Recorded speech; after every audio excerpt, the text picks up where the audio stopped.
গণ অভ্যুত্থানের পর প্রথম নির্বাচনে বামপন্থী প্রেসিডেন্ট পেল শ্রীলঙ্কা।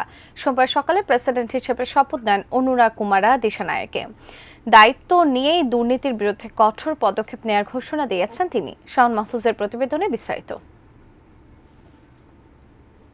দুর্নীতি বিরোধী ও গরিবমুখী নীতির প্রচার চালিয়ে জনপ্রিয়তা পান বামপন্থী রাজনীতিবিদ অনুরা কুমারা দিশানায়েকে। তাই রনিল বিক্রমাসিংহের নেতৃত্বে অনাস্থা জ্ঞাপন করে জনতা বিমুক্তি পেরামুনা পার্টির এই নেতাকে প্রেসিডেন্টের ম্যান্ডেট দেন লঙ্কাবাসী।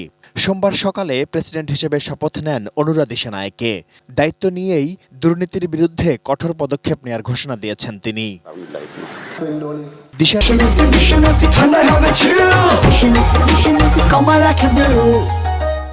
15 থেকে 18 সাল পর্যন্ত প্রধান বিরোধী দলীয় হুইপ হিসেবে দায়িত্ব পালন করেন তিনি। নির্বাচনী প্রচারে ট্যাক্স এবং ইউটিলিটি বিল কমানোর প্রতিশ্রুতি দিয়েছেন দিশানায়েকে। এতে সরকারের রাজস্ব আয় হ্রাস পাবে এবং তার নেয়া নীতিমালা IMF এর ঋণের নির্ধারিত কিছু শর্তের সাথে সাংঘর্ষিক হবে। তবে নতুন এই প্রেসিডেন্ট কিভাবে শ্রীলঙ্কার বিশাল অর্থনৈতিক চ্যালেঞ্জ মোকাবিলা করবেন সেটি এখন দেখার বিষয়। Shaon Mahfuz, desk report, ATN news.